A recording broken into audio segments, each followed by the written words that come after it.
اعوذ باللہ من الشیطان الرجیم بسم اللہ الرحمن الرحیم الحمدللہ رب العالمین الصلاۃ والسلام علی سید الانبیاء والمرسلین وآل طیبین الطاہرین المعصومین اللہم صلی علی محمد وآل محمد۔ ابتدا ہے رب کریم کے پاک اور بابرکت نام سے کہ جس نے اس کائنات کو خلق کیا، اور ابتدا ہے محمد و آل محمد کے نام سے کہ جن کے لیے یہ کائنات خلق کی گئی۔ معزز ناظرین اکرام، السلام علیکم۔ میں آپ کا میزبان سید اسرار شاہ پروگرام عظمت اہل بیت لے کر آپ کے سامنے حاضر خدمت ہوں۔ گزشتہ پروگراموں میں جن مومنین نے ہمیں فیڈ بیک دی، ہم ان کے تہ دل سے مشکور ہوں کہ آپ نے ہمارے پروگرام عظمت اہل بیت کو پسند کیا، تو انشاءاللہ تعالیٰ یہ سلسلہ جاری اور ساری رہے گا۔ اور جیسا کہ آپ جانتے ہیں کہ ہمارے پروگرام اس طرح سے ہوتا ہے کہ پروگرام کے پہلے حصے میں ہمارے ساتھ شامل گفتگو ہوتے ہیں مولانا سید رضا حسین شاہ صاحب، اور پروگرام کے دوسرے حصے میں ہمارے ساتھ شامل ہوتے ہیں مشہور ثنا خان۔ تو آج کے ہمارے جو ثنا خان ہیں وہ ہیں جناب مرتضیٰ ہمدانی صاحب اور سید علی نقی بھائی، انشاءاللہ تعالی ہمارے پروگرام کے دوسرے حصے میں شامل ہوں گے۔ تو پروگرام کی تھوڑی سی وضاحت کر دینا ضروری سمجھتا ہوں کہ جن لوگوں نے ہمارا پروگرام پہلی بار دیکھنا شروع کیا ہے، یہ آج اس کی 36 قسط جو ہے وہ جا رہی ہے، اور یہ پروگرام ہر منڈے کو رات 10 بجے آپ کی خدمت میں پیش کیا جاتا ہے، اور اس کا ریپیٹ پروگرام جو ہے وہ وینسڈے دن کے 12 بجے آپ کو یہاں یو کے ٹائم کے مطابق پیش کیا جاتا ہے۔ اور اس کے علاوہ جن حضرات نے ہمارا پروگرام پہلے نہیں دیکھا وہ یوٹیوب پہ بھی ہمارے پروگرام کو دیکھ سکتے ہیں۔ وہ ساری ہماری جو پچھلی مولانا صاحب کی تقریریں ہیں وہ اپلوڈ ہیں یوٹیوب پہ، آپ وہاں پہ بھی آپ دیکھ سکتے ہیں۔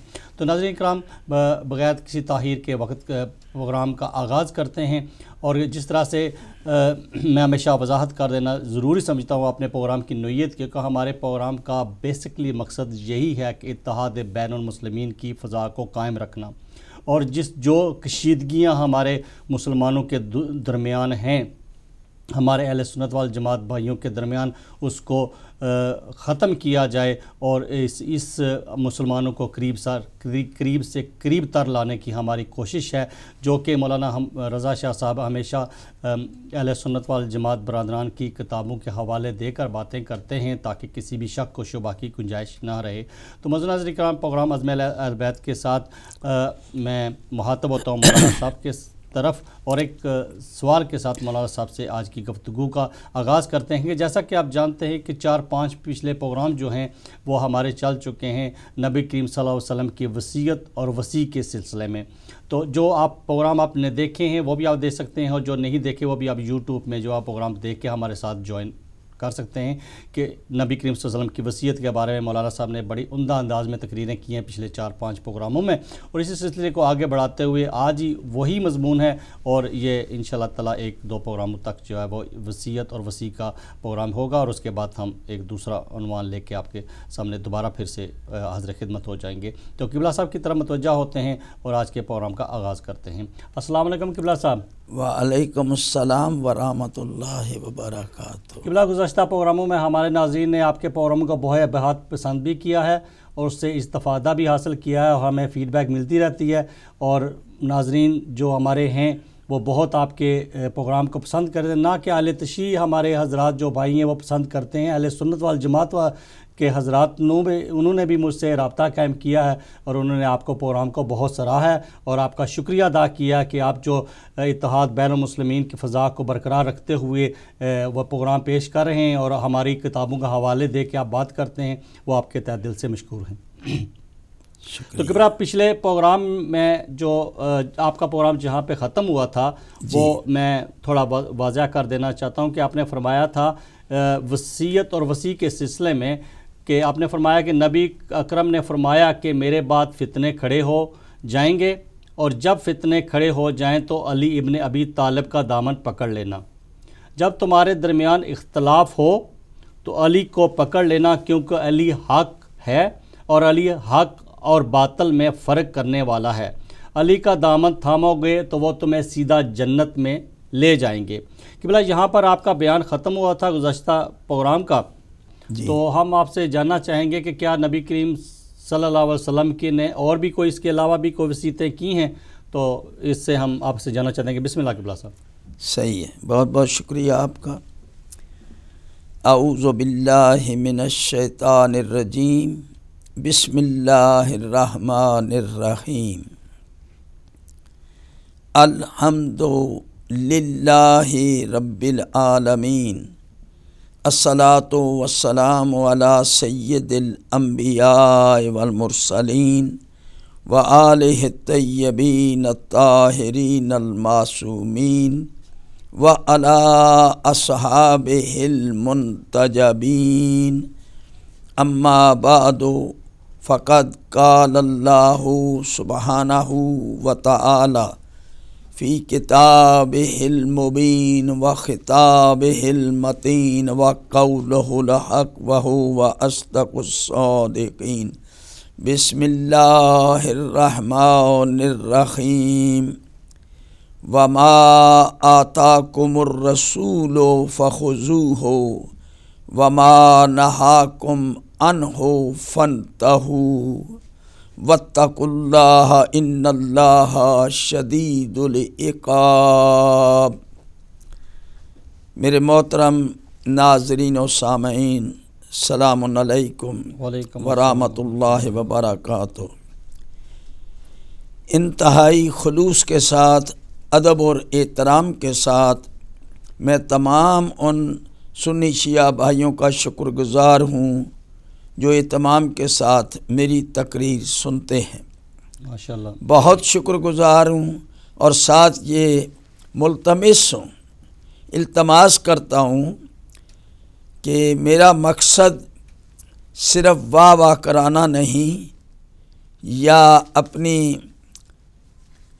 تقریر کا جوش دکھانا نہیں، میں اپنی بھی اصلاح چاہتا ہوں اور مومنین برادران اسلامی و ایمانی سنی شیعہ بھائیوں کی بھی اصلاح چاہتا ہوں۔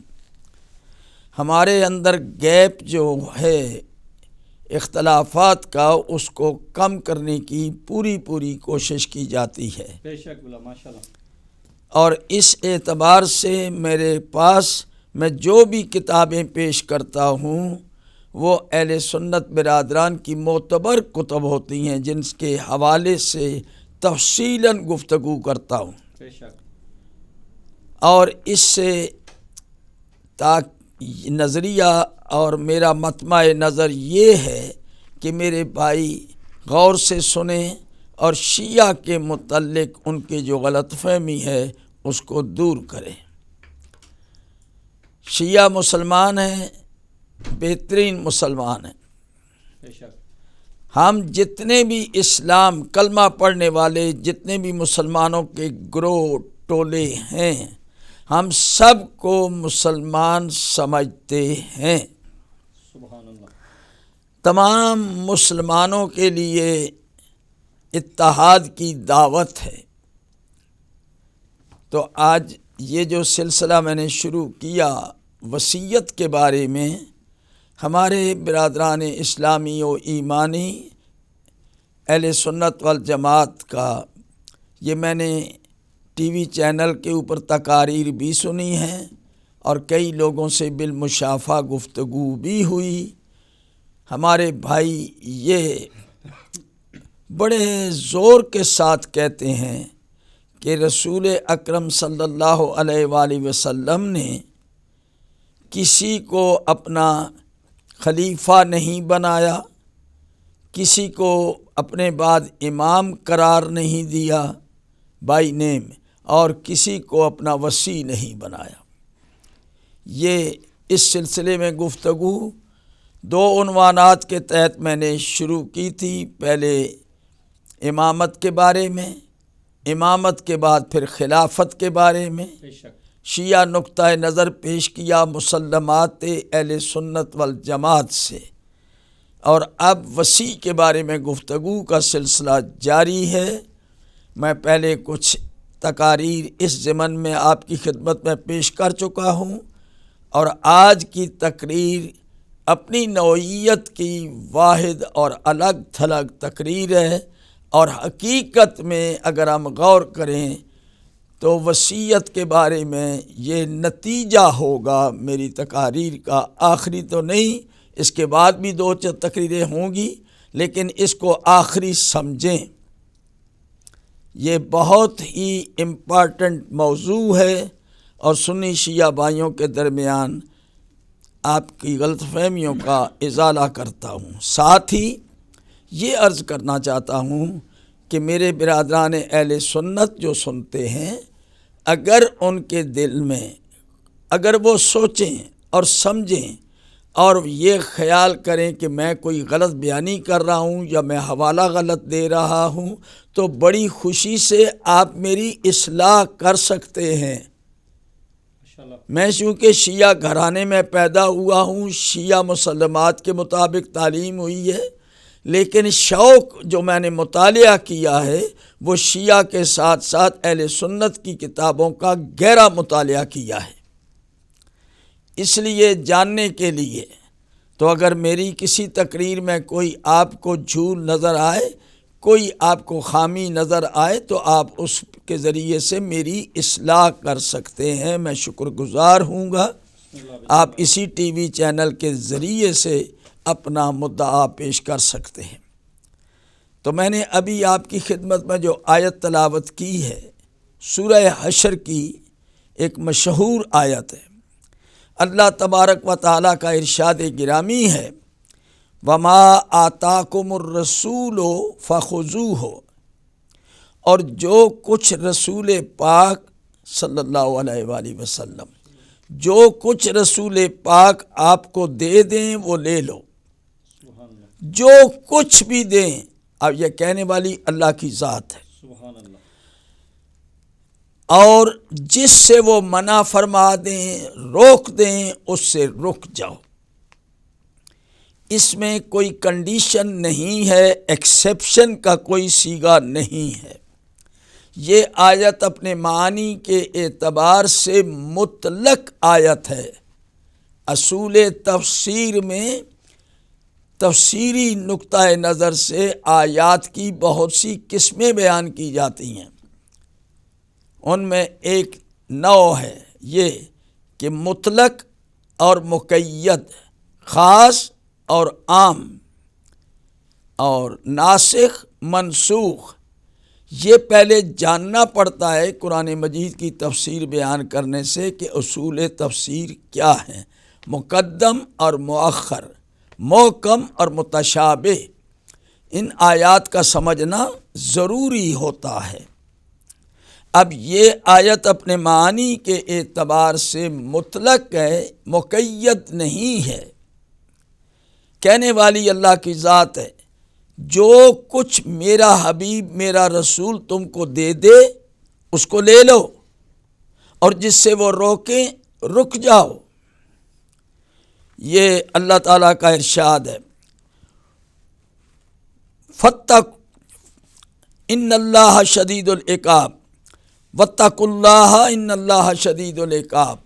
اللہ سے ڈرو، تقوی اختیار کرو، وہ سخت عذاب دینے والا ہے۔ یہ مختصر سی آیت۔ اب اس آیت کے ذیل میں آج اپنی گفتگو کرنا چاہتا ہوں کہ رسول پاک نے امت کو کیا دیا ہے، نوع انسانی کو کیا دیا، کب دیا، کس انداز میں دیا، اور حضور نے کس چیز سے روکا، کس چیز سے منع فرمایا۔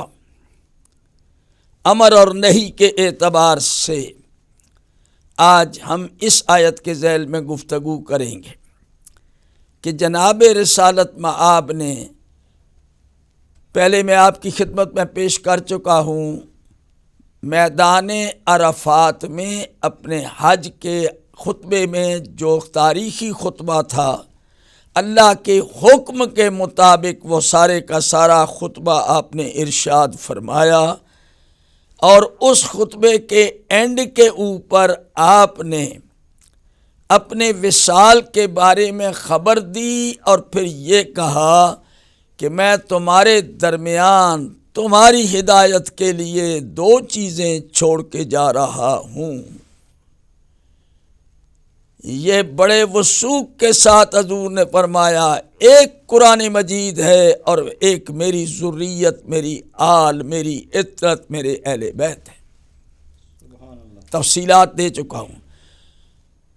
9 دن کے بعد پھر آپ نے ایک اور ابہام پیدا ہو گیا تھا، اس ابہام کو کلیئر کرنے کے لیے کہ لوگ یہ سوال اٹھائیں گے کہ یہ تو صحیح ہے کہ اہل بیت قرآن کے ساتھ ہیں، لیکن ہیڈ آف دی اسٹیٹ کا تعین بھی ہونا چاہیے، امام امت کا بھی تعین ہونا چاہیے کہ جناب رسالت مآب کے بعد ان کی جگہ ہادی امام کون ہوگا، ان کا جانشین کون ہوگا، ان کے بعد سربراہ مملکت اسلامیہ کون ہوگا۔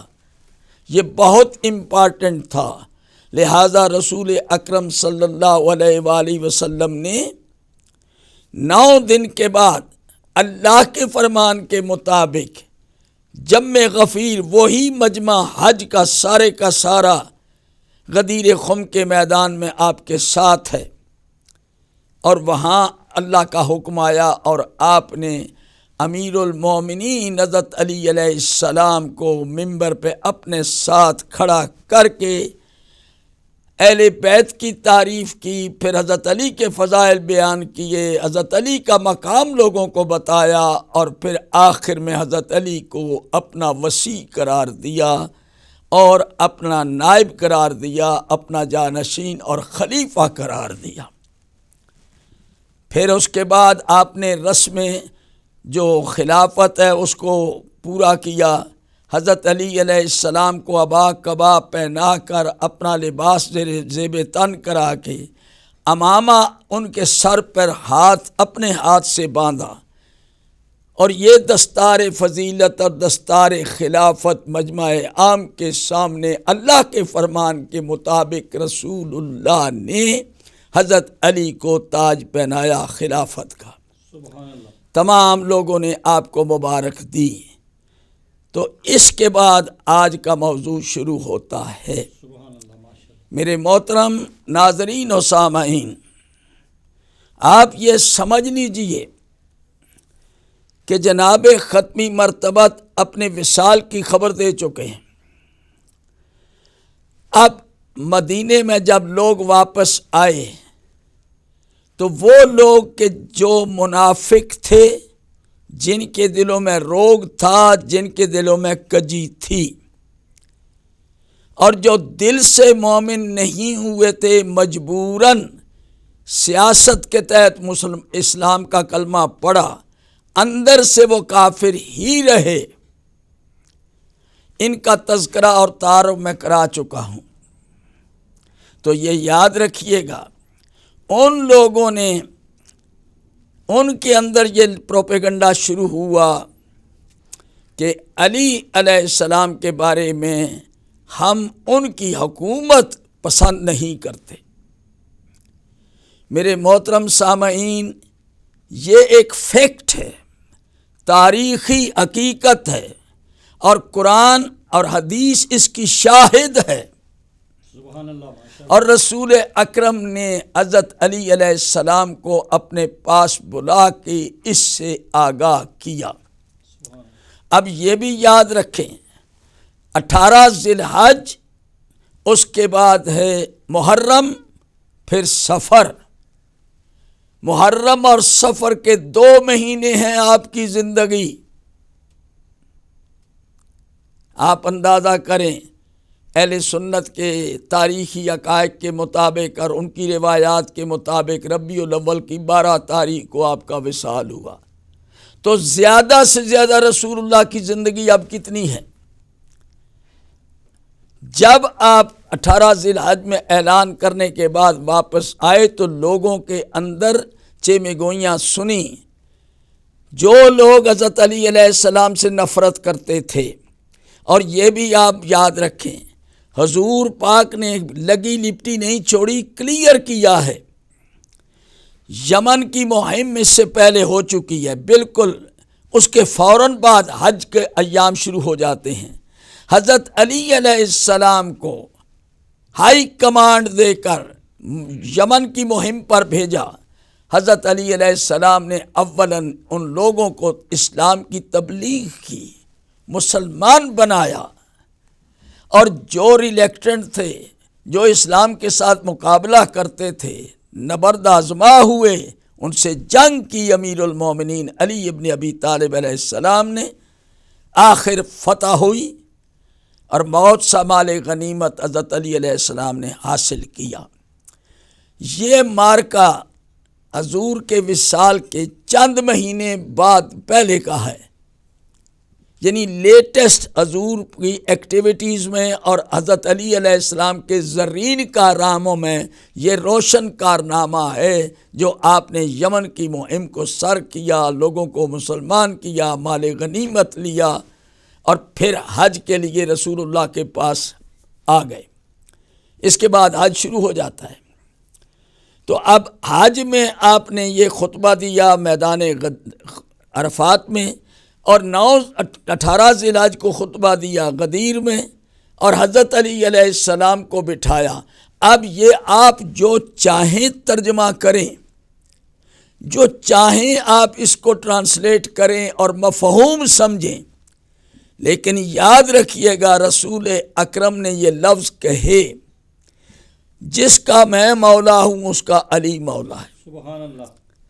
جس کسی نے علی سے محبت کی اس نے مجھ سے محبت کی، اور جس نے علی سے نفرت کی اس نے مجھ سے نفرت کی۔ اور حضرت علی علیہ السلام کو پھر اپنی دستار ان کے سر پہ زیب تن کی، تو لوگوں سے کہا کہ حضرت علی علیہ السلام کو مبارکباد دو اور علی کی بیعت کرو۔ اب آپ جو چاہیں اس کو جناب ٹرانسلیٹ کریں اور جو اس کا مفہوم چاہیں آپ لیں۔ ہم یہ سمجھتے ہیں کہ یہ اتنی بڑی تقریب، جشن اور بڑے تزک و احتشام کے ساتھ رسول اکرم نے حضرت علی کی تاج پوشی کی، اور یہ کیوں کی؟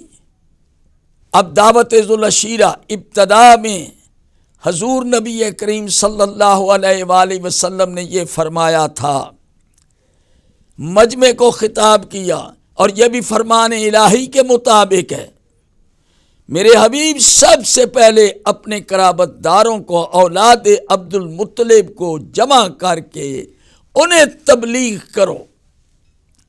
یہ فرمان الہی تھا، اور حضرت ابو طالب علیہ السلام کے ذمہ کیا کہ آپ کے گھر میں دعوت ہوگی، اور وہ دعوت آپ کو تفصیل سے سنا چکا ہوں۔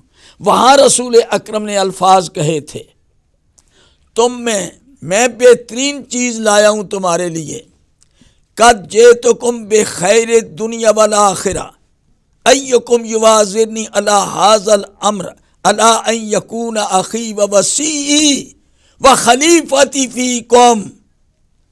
تمام مورخین نے لکھا ہے، تاریخ طبری پڑھ کے آپ دیکھیں، تاریخ کامل پڑھ کے آپ دیکھیں، تاریخ ابو الفدا پڑھ کے دیکھیں، اور ابن خلدون پڑھ کے دیکھیں، جس جس جگہ پر یہ واقعہ دیا ہے دعوت ذوالعشیرہ کا، رسول اکرم کا واعظ اور حضور کا ایک وعدہ، تو کون اٹھا؟ امیر المومنین حضرت علی علیہ السلام سے رسول اللہ کا وعدہ تھا، اور اس وعدے کو پورا کرنے کا وقت آ گیا۔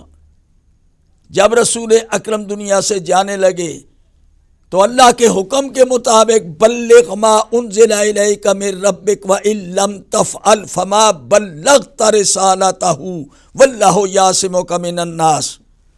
میرے حبیب اب وہ وعدہ پورا کرو، جو حکم ہم نے تمہارے اوپر پہلے نازل کیا ہے، اب اس کے نافذ کرنے کا، اس کے اعلان کرنے کا وقت آ گیا۔ یہاں میں ایک عرض کرنا چاہتا ہوں، ایک مولانا صاحب میرے دوست جو اکثر میرے ساتھ بیٹھ کے میری باتیں سنا کرتے تھے، برادران اہل سنت، وہ مجھے کہنے لگے کہ یہ جو اللہ تعالیٰ کا ارشاد ہے، بلغ ما انزل الیک من ربک، پہنچاؤ اس چیز کو جو تمہارے رب کی طرف سے پہلے نازل ہو چکی ہے، اور اگر تم نے یہ کام نہ کیا تو سمجھو رسالت کا کوئی فریضہ انجام نہیں دیا۔ تو یہ کون سا موقع تھا اور وہ کون سی آیت ہے؟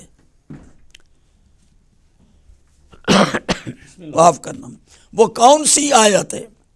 یہ میرے ایک سنی بھائی بہت پیار کے ساتھ میرے ساتھ آتے ہیں، تبادلہ خیالات کرتے ہیں۔ انہوں نے کہا جی کہ میری معلومات میں اضافہ کریں، آپ وہ کون سی آیت پڑھیں گے بسم اللہ۔ جس میں اللہ تعالیٰ نے وعدہ کیا اور اشارہ کیا کہ وہ حکم اب جو ہم نے نازل کیا تھا اس کو پہنچاؤ۔ تو میں نے کہا اگر آپ قرآن مجید کے ابتدائی صورتوں کا مطالعہ کریں، جب قرآن نازل ہو رہا تھا، بالکل جلدی جلدی جو قرآن پاک کے چھوٹے چھوٹے سورے نازل ہوئے ہیں، یہ مکی سورہ ہے، اور اس صورت میں جس میں الم نشرح لک صدرک ووضعنا عنک وزرک الذی انقض ظہرک ورفعنا لک ذکرک فإن مع العسر یسرا ان مع العسر یسرا فإذا فرغت فانصب وإلی ربک فارغب۔ اب رسول اکرم کو اللہ تعالیٰ کی ذات یہ کہہ رہی ہے، جب رسول اکرم نے اللہ سے مدد مانگی اور حوالہ دیا جناب موسیٰ کا کہ جس طرح موسیٰ نے دعا کی تھی میں بھی دعا کرتا ہوں، میری بھی شرح صدر کر دے، میری مشکل آسان کر دے۔ اور حضور نے یہ میں اپنے آپ کی خدمت میں یہ پیش کر چکا ہوں، یہ روایت، یہ نور الابصار کے حوالے سے، نور الابصار میں یہ روایت موجود ہے جلی حروف کے ساتھ۔ وہ رسول اکرم نے کیا وعدہ کیا تھا، حضور نے جو وعدہ کیا اس وعدے کے مطابق اب عمل قدیر میں ہونا ہے۔ لیکن رسول اکرم نے جب موسیٰ علیہ السلام کی طرح دعا مانگی تھی تو یہی کہا تھا، پروردگار عالم میرا سینہ کھول دے، میری مشکل آسان کر دے، میرے بھائی علی کو میرا وزیر بنا دے، سبحان اللہ، اور اس کو شریک کار بنا دے۔ یہ دعا ختم ہوئی تو سورت نازل ہو چکی ہے۔ یہ اونچے مقام پر کھڑے ہو کے رسول اکرم نے ابتدائی تبلیغی دور ہے، آغاز ہے تبلیغ کا، تو اللہ تعالیٰ کی طرف سے جواب آتا ہے الم نشرح لک صدرک، او میرے حبیب موسیٰ نے تو مانگ کے اپنا شرح صدر کرایا، تمہارا بغیر مانگے میں نے شرح صدر کر دیا ہے، تمہارے سینے کو کھول دیا، تمہارے سینے کو مالا مال کر دیا، مال سے علم کی دولت سے پر کر دیا ہے، ہم نے تمہیں شرح صدر کیا، اور تمہارا بوجھ جو کمر کو توڑے جا رہا تھا یہ رسالت کی تبلیغ مشکل حالات میں، اس کو آسان کر دیا۔ تم نے دعوت ذوالعشیرہ میں اعلان کیا تو اٹھنے والا اٹھا تھا، وہ کس کے حکم سے اٹھا تھا؟ تو حضرت علی علیہ السلام کا اٹھنا یہ اللہ تعالیٰ کے حکم کے مطابق، مشیت کے مطابق تھا۔ حضرت علی علیہ السلام نے کہا انا اواذرک یا رسول اللہ، میں آپ کا وزیر بن کر مثل ہارون، جس طرح جناب ہارون نے موسیٰ علیہ السلام کی یعنی نیابت کی ہے، اسی طرح سے میں آپ کی نیابت کروں گا اور آپ کا وسیع بن کر آپ کی مدد کروں گا۔ اور اس آیت میں اللہ تعالیٰ نے فرمایا میرے حبیب یہ کام مشکل ہے، اس میں تکلیف ہوگی، لیکن ہر تکلیف کے بعد راحت ہوتی ہے، ہر تکلیف کے بعد راحت ہوتی ہے۔ یہ تکلیف بڑی مشکل ہوگی آپ کو، لیکن یہ کام کرنا پڑے گا۔ جن کو کسی اونچے مرتبے پہ جانا ہوتا ہے وہ مشکلات سے گزر کر جاتے ہیں، امتحان سے گزرتے ہیں، پھر وہ عہدہ ملتا ہے۔ تو یہ ابتدائی دور ہے، یقیناً آپ کے لیے مصیبتیں ہوں گی، تکلیف ہوگی، لیکن ہر تکلیف کے بعد آرام ہے، ہر تکلیف کے بعد راحت ہے، ہر مشکل کے بعد آسانی ہے۔ تو تبلیغ کے کاموں کو جاری کرو، محمد آپ علی آپ کا وسیع بن کر، وزیر بن کر آپ کے ہر میدان میں مدد کرے گا۔ آخر اس سورت کی آخری آیت کیا ہے؟ فَإِذَا فَرَغْتَ فَانْصَبْ وَإِلَىٰ رَبِّكَ فَارْغَب۔ میرے حبیب جب یہ تو کام پورا کر چکے، جب تیرا مشن مکمل ہو جائے، یعنی قرآن کی تعلیم مکمل ہو جائے، قرآن اتر جائے، تم اس کو کنوے کر دو، لوگوں کو صراط مستقیم دکھا دو، تو فن سب پھر کیا کر، کسی کو نصب کر دے، کسی کو ماؤنٹ کر دے، کسی کو اپوائنٹ کر دے، وَإِلَىٰ رَبِّكَ فَارْغَب، اور اپنے پروردگار کی طرف رغبت کر جا۔ یہ ہے وہ حکم۔ جب تو اپنے مشن سے فارغ ہو جائے، کمپلیٹ ہو جائے تیرا کام، تو پھر کسی کو اپنی جگہ اپوائنٹ کرنا، فن سب یعنی نصب کر دے، کسی کو اپنی جگہ پر منصب دے دے اور رب کی طرف رغبت کر جا۔ تو میرے وہ مولانا صاحب اتنے خوش ہوئے اور مسرت کے ساتھ مجھے کہنے لگے کہ میں آپ کا شکر گزار ہوں کہ آپ نے جس انداز میں یہ چیز پیش کی ہے میرا دل قبول کرتا ہے کہ یہ صحیح ہے۔ تو میرے محترم سامعین میں عرض کرنا چاہتا ہوں، اسی وعدے کے مطابق رسول اللہ نے علی کو اپنا جانشین بنایا، اپنا وعدہ پورا کیا۔ لیکن جن لوگوں کے اندر علی علیہ السلام کا بغض تھا، جو حضرت علی سے حسد کرتے تھے، جو حضرت علی علیہ السلام کو لائق نہیں کرتے، یعنی ایک منافقین، دوسرے دلوں کے روگی، تیسرے جو دل سے مسلمان نہیں ہوئے، یہ لوگ آپ کے سخت مخالف ہو گئے۔ ان کی لابنگ شروع ہو گئی کہ ہم یہ کام نہیں ہونے دیں گے، اور رسول اکرم کو ان کی ایکٹیویٹیز کا علم ہو گیا۔ کیوں؟ انہوں نے میٹنگ کی، میٹنگ کے بعد حارث بن نعمان نے فہری کو تیار کیا۔ انہوں نے اپنے طور پر کہ جا کے پوچھیں کہ یہ حکم اللہ کا ہے یا آپ کا ہے۔ یہ قصہ میں سنا چکا ہوں۔ اب وہ پوری پارٹی اس لیے تیار ہے کہ ہم علی کو برسر اقتدار نہیں آنے دیں گے، یہ ہمیں اچھا نہیں لگتا۔ میرے محترم سامعین، یہ بناوٹ نہیں ہے، یہ حقیقت ہے۔ اب کتاب دیکھیں، ایک نہیں 20 کتاب میں رسول اکرم نے حضرت علی کو بلایا۔ بڑی مشہور حدیث میں کئی دفعہ پیش کر چکا ہوں اسی جگہ سے، مستدرک حاکم، بڑی امام حاکم کی بڑی مشہور کتاب ہے، اور یہ 5ویں صدی کے ابتدا میں لکھی گئی ہے۔ یہ کتاب ارلی پیریڈ میں انہوں نے حدیث بھی رسول پاک کی دی ہے۔ رسول پاک نے حضرت علی کو ان حالات کا مطالعہ کرنے کے بعد آپ نے فرمایا، حارث بن نعمان فہری کی گفتگو اور اس کا انجام دیکھ کے رسول اکرم صلی اللہ علیہ وآلہ وسلم نے فرمایا، حضرت علی علیہ السلام سے خطاب کیا، ان الامت ستغدر بک بعدی، یہ میری امت تجھ سے غداری کرے گی۔ یہ کس کے الفاظ ہیں؟ تاریخی۔ ان الامت ستغدر بک بعدی انت تعیش علی ملتی و تقتل علی سنتی، یہ امت تجھ سے غداری کرے گی، بے وفائی کرے گی، تیری مخالفت کرے گی، غدر بپا کرے گی، غدر، اور تو حق پر ہوگا، تو میری ملت پر زندگی گزارے گا، اور اسی کوشش میں تجھے میری سنت پر قتل کیا جائے گا۔ اب فرمائیں کہ کیا رسول اللہ نے حالات کا جائزہ لیا یا نہیں؟ یہ لوگ تجھے پسند نہیں کرتے۔ اب جناب رسالت مآب کی یہ گفتگو، حضرت علی علیہ السلام نے کہا، یا رسول اللہ، کیا میرا کوئی اس میں قصور ہے؟ مجھ میں کوئی کمی، خامی، کوئی ڈیفیکٹ، کوئی عیب؟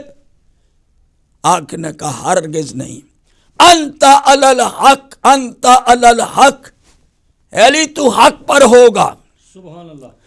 حضور نبی کریم نے جب یہ یقین سے کہا تو پھر حضرت علی علیہ الصلوۃ والسلام نے کہا کہ مجھے پھر کوئی پرواہ نہیں ہے۔ سبحان اللہ، ماشاء اللہ۔ حضور علیہ السلام نے فرمایا کہ یہ امت تجھ کو پسند نہیں کرتی، لیکن حضرت علی علیہ السلام نے فرمایا کہ یا رسول اللہ، اب آپ کیا حکم کرتے ہیں؟ آپ نے فرمایا، صبر صبر صبر، تلوار نہ اٹھانا، جیسے حالات ہوں گزر کرنا، کیونکہ تیری تلوار اٹھانے سے سارا کھیل بگڑ جائے گا۔ یہ جو کچے دل کے مسلمان ہیں، یہ جو منافق ہیں، یہ خوشیاں منائیں گے، اور اسلام اپنے اصولوں سے اور اپنے یعنی جتنے بھی عقائد و نظریات ہیں وہ سب کھو دے گا۔ آپ نے صبر کرنا ہے جس طرح سے بھی ممکن ہو۔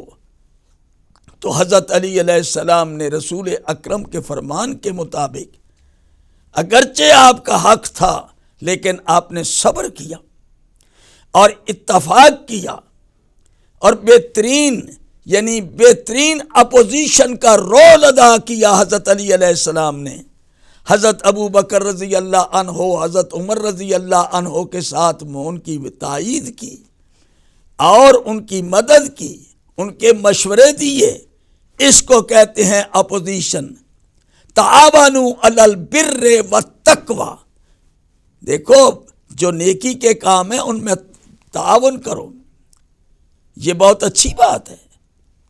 تو حضرت علی علیہ السلام نے تینوں بزرگ خلفاء، حضرت عمر رضی اللہ عنہ، حضرت عثمان، حضرت عمر، عثمان، حضرت ابو بکر، تینوں سے آپ نے نباہ کیا اور ہرگز لوگوں کو موقع نہیں دیا کہ میں ان کا مخالف ہوں، ظاہر نہیں کیا۔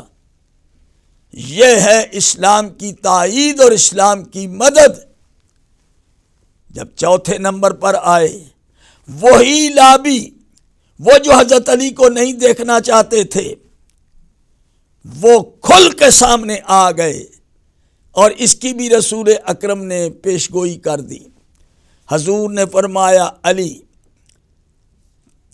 ستقاتلک فئۃ الباغی وانت علی الحق، ان قریب باغی گروہ تجھ سے جنگ کرے گا، تو حق پر ہوگا۔ باغی گروہ، اسد الغابہ، برادران اہل سنت کی مشہور کتاب، 3 جلد، علامہ اسیر جزری کی کتاب، ابن اسیر جزری کی میرے پاس موجود ہے۔ 3 کتاب کبھی لا کے دکھاؤں گا۔ حضور نے حضرت علی علیہ السلام سے کہا اور لوگوں کو بھی بتا دیا، علی 3 گروہ حضرت علی سے جنگ کریں گے۔ 3 گروہ کون؟ سب سے پہلے حضرت علی کی بیعت کا انکار کرنے والے، ناقصین سے تیری جنگ ہوگی۔ یہ ناقصین کون ہیں؟ جنہوں نے بیعت کی حضرت علی کی لیکن فوراً پھر بیعت سے پلٹ گئے اور جنگ کی تیاری کر کے میدان میں حضرت علی کے خلاف آ گئے۔ دوسرا گروہ قاسطین، وہ جنہوں نے رسول حضرت علی علیہ السلام کو خلیفہ ایکسیپٹ ہی نہیں کیا۔ شام کے لوگ، یہ ناقصین ہیں مدینہ کے، حجاز کے لوگ جنہوں نے بیعت کر کے پھر توڑ دی اور جنگ جمل میں آپ کے مخالف آ گئے۔ اور اس کے بعد قاسطین، شام کے لوگ، امیر شام معاویہ بن ابو سفیان کے ساتھ جنہوں نے بیعت کی ہی نہیں، آپ کے مخالف۔ تیسرا گروہ ہے جنہوں نے بیعت کی مگر بعد میں بدل گئے، جس وقت وہ خارجی بن گئے، خارج از اسلام ہو گئے، تو حضور نے فرمایا تیری 3 گروہوں سے جنگ ہوگی۔ کون؟ ناقصین، قاسطین، مارکین، لیکن تو حق پر ہوگا۔ اور جو ان جنگوں میں تیری مدد نہیں کرے گا، مستدرک کی 3 جلد سے میں بات کر رہا ہوں، ستقاتلک فئۃ الباغیہ ومن لم ینصرک یومئذ فلیس منی، جو تیری مدد نہیں کرے گا اس دن جب لوگ تیرے ساتھ مخالفت میں آئیں گے تو وہ میرے نہیں ہیں، ان کا میرے ساتھ کوئی تعلق نہیں۔ یہ حالات رسول اللہ نے دیکھے۔ اب آئیے، اتنی بڑی ہستی رحمت للعالمین، کتنی گریٹ انسان ہے رسول اکرم، اب ان کا وقت آخر آتا ہے۔ اور میرے محترم سامعین، رخصتی کیسے ہوتی ہے حضور کی؟ وفات کے لمحات اللہ اکبر، کتنی عظیم انسان ہیں. اب ان کی جناب موت کا وقت آ گیا. اللہ اکبر. او دوستو غور کرو، حضور کا وصال ہو رہا ہے اور حضور نے دیکھا کہ وہ لوگ ایک پوری لابی ہے، ایک گروپ ہے حضرت رسول اکرم کے اعلان کے مخالف، حضرت علی علیہ السلام کا دشمن. وہ اب اس طاق میں ہیں، حضور بیمار ہیں، چند دن اب زندگی کے باقی ہیں. لوگ بیمار پرسی کے لیے آتے ہیں، اس میں کتنے بیچ میں جاسوس آتے ہیں اس گروہ کے جو مخالف ہیں، نوٹ کرنے کے لیے کہ کیا حرکتیں ہوتی ہیں. انہوں نے ایک منصوبہ بنایا ہوا تھا کہ رسول کے وصال کے اوپر ہمارا ایکشن کیا ہوگا.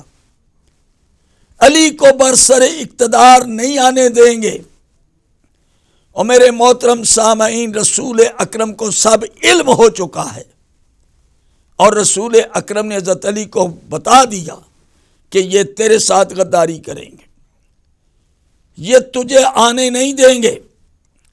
وہ لوگ آتے ہیں بیمار پرسی کے شکل میں اور دیکھتے ہیں کہ یہاں پر کون کیا حرکت کرتا ہے، رسول اکرم یہاں پر کیا کرتے ہیں. چند دنوں کے مہمان. میرے محترم سامعین، اب اس عنوان کے تحت میں ایک حدیث بیان کرنے لگا ہوں، بڑی مشہور ہے، جس کو حدیث کرتاس کہتے ہیں. حدیث کرتاس، یہ میرے پاس بخاری شریف، یہ 5 جلدیں میں لایا ہوں آپ کی خدمت میں، ایک نہیں، 2 نہیں، 9 جلدوں کا یہ سیٹ ہے بخاری شریف کا انگلش ٹرانسلیشن کے ساتھ. اب یہ 5 کتابیں ہیں، 7 مرتبہ یہ حدیث کرتاس اس بخاری میں آئی ہے. اور وہ حدیث کیا ہے؟ حضور نبی کریم کا ارشاد گرامی، یہ پہلی جلد ہے اور میں آپ کی خدمت میں پیش کر رہا ہوں. یہ کراچی کی چھپی ہوئی ہے انگلش ٹرانسلیشن کے ساتھ، اور اس میں عبداللہ ابن عباس مفسر قرآن، محب اہل بیت، عبداللہ ابن عباس بہترین راوی، وہ روایت کرتے ہیں لما اشتد بالنبی صلی اللہ علیہ وآلہ وسلم وجعہ، جب نبی کریم پر بیماری کا غلبہ ہوا، وہ بیماری جس میں آپ کا وصال ہوتا ہے، جب وہ بیماری طول پکڑ گئی، کالا، رسول پاک نے فرمایا، یہ غور سے سنیں، رسول اللہ بیمار ہیں، بیماری زور پر ہو گئی، آخری اوقات ہیں. حضور نبی کریم فرماتے ہیں اتونی بکتاب، تحریر کے لیے کاغذ لاؤ، اکتب لکم کتابا لا تضلوا بعدہ، میں تمہارے لیے کوئی تحریر لکھنا چاہتا ہوں تاکہ تم گمراہ نہ ہو جاؤ میرے بعد. بس رسول اللہ کی صرف اتنی بات ہے، میرے پاس تحریر کا سامان لاؤ، میں کچھ لکھنا چاہتا ہوں تاکہ تم میرے بعد گمراہ نہ ہو جاؤ. اب یہ بتائیں یہ کون کہہ رہا ہے، کس موقع پر کہہ رہا ہے؟ ذرا الفاظ کا، حالات کو سامنے رکھیں. میں نے جو پس منظر آپ کی خدمت میں پیش کیا ہے وہ پیش نظر رہے. اب ماحول سارا رسول اکرم کا سازگار نہیں، ماحول میں دشمن ہیں، اہل بیت کے دشمن ہیں، ماحول میں منافق ہیں اور ماحول میں اسلام دشمن ہیں، وہ اشتاق میں ہیں.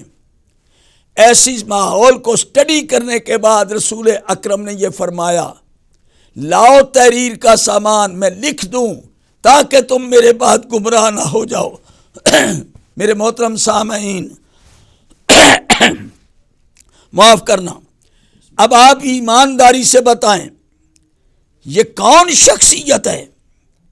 وما ينطق عن الهوى ان هو الا وحی یوحی.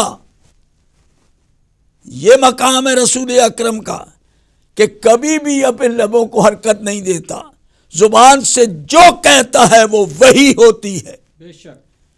اور حضور نبی کریم جب ابھی آیت میں نے سورہ حشر کی پڑھی، ما آتاکم الرسول فخذوہ، جو رسول دے دے وہ لے لو، اور جس سے رسول منع کر دے رک جاؤ. یہ آیتیں رسول اللہ کی منزلت بتا رہی ہیں، عظمت. اب رسول اکرم کے لیے کتنا موزوں وقت تھا.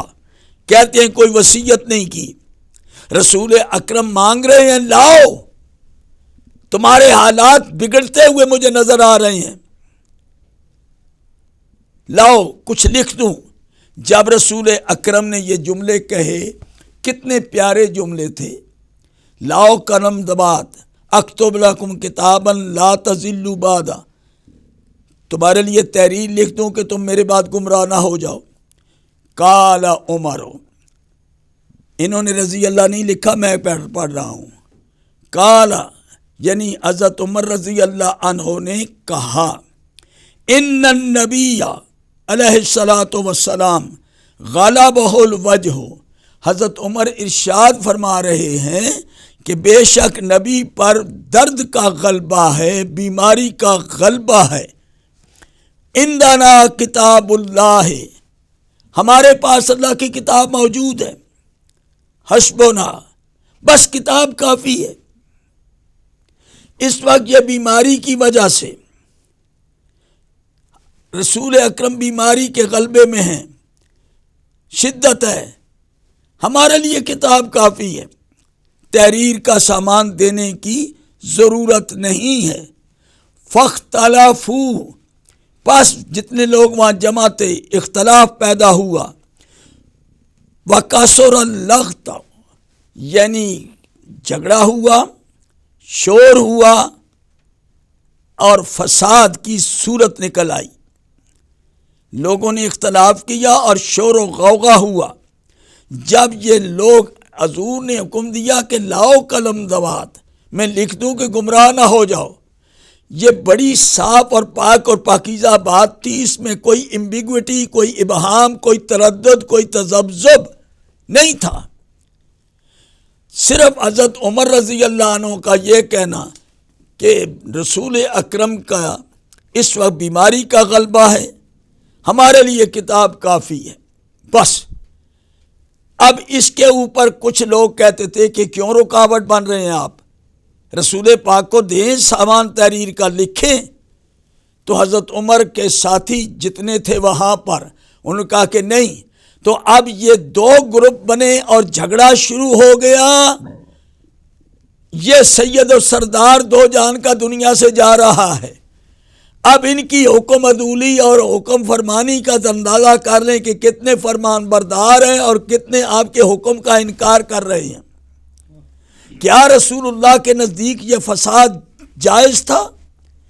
حضور نبی کریم کی دل پہ چوٹ لگی، پریشان ہوئے، فرمایا قوموا انی، پلیز گیٹ آؤٹ، میرے پاس سے چلے جاؤ. ولا ینبغی عندی تنازع، اور میرے قریب یہ تنازع ٹھیک نہیں. میں دنیا کے فیصلے کرنے والا آیا ہوں، آج ساری زندگی گزارنے کے بعد جا رہا ہوں. میں نے تحریر کا سامان مانگا اور اس کے اوپر اختلاف، یہ تنازع میرے پاس ٹھیک نہیں. فخرج ابن عباس یقول ان الرضیہ کل الرضیہ ما حال بین رسول اللہ و بین کتاب ہی. عبداللہ ابن عباس جو راوی ہیں وہ روتے ہوئے اس کے باہر چلے گئے اور اتنے پریشان ہو گئے کہ یہ کتنی مصیبت ہے. ایک مصیبت ہی مصیبت کے اوپر مصیبت ہے کہ یہ پریشانی، وہ معاملہ جو حائل ہو گیا. رسول اکرم تحریر لکھنا چاہتے ہیں مگر رکاوٹ آ گئی اور نہ لکھ سکے. یہ حضرت عبداللہ ابن عباس ساری زندگی روتے رہے، اتنا روتے تھے کہ آپ کے آنسو بہنے شروع ہو جاتے تھے، پتھر بھی حقیقت میں بھیگ جاتے تھے آپ کے آنسوؤں سے۔ بسم اللہ بسم اللہ بسم میں یہ عرض کر رہا ہوں کہ یہ میں نے پہلی حدیث آپ کے سامنے پیش کی ہے، بخاری کی پہلی جلد سے، اور صفحہ نمبر اس کا ہے 104، کراچی کی چھپی ہوئی ہے۔ آپ سنیے دوسری حدیث، یہ کتاب نمبر 4 چوتھی جلد ہے اسی سلسلے کی، اس میں صفحہ نمبر 174 کے اوپر، اس صفحہ نمبر 174 کے اوپر یہی حدیث آ رہی ہے۔ اور اس حدیث میں آپ ذرا آگے سنیں، یہ جمعرات کا دن حضرت عبداللہ ابن عباس کہہ رہے ہیں، کالا یوم الخمیس وما یوم الخمیس، ہائے جمعرات کا دن، ہائے جمعرات کا دن، ثم بقا حتی، یعنی پھر رونا شروع کر دیا عبداللہ ابن عباس نے، اور اتنے روئے کہ آپ کے آنسو گر رہے ہیں، اور سامنے پڑے ہوئے چھوٹے چھوٹے کنکر وہ بھی پانی سے، آنسوؤں سے بھیگ گئے۔ اس کے بعد انہوں نے فرمایا، جب رسول اکرم کے اوپر بیماری زور کر گئی اور حضور نے یہ فرمایا، فقال ایتونی بکتاب اکتب لکم کتابا لن تضلوا بعدہ ابدا، حضور نے فرمایا لاؤ میرے پاس تحریر کا سامان کہ میں ایسی تحریر لکھ دوں کہ میرے بعد تم کبھی بھی گمراہ نہ ہو، کبھی بھی گمراہ نہ ہو۔ اندازہ کریں رسول اکرم کو گمراہی کا امکان تھا یا نہیں، جانتے تھے کہ یہ لوگ گمراہ ہوں گے۔ اور پھر حضور نے جب یہ کہا لن تضلوا بعدہ ابدا، لاؤ میرے پاس تحریر کا سامان کہ میں لکھ دوں کہ تم کبھی بھی میرے بعد گمراہ نہیں ہوگے۔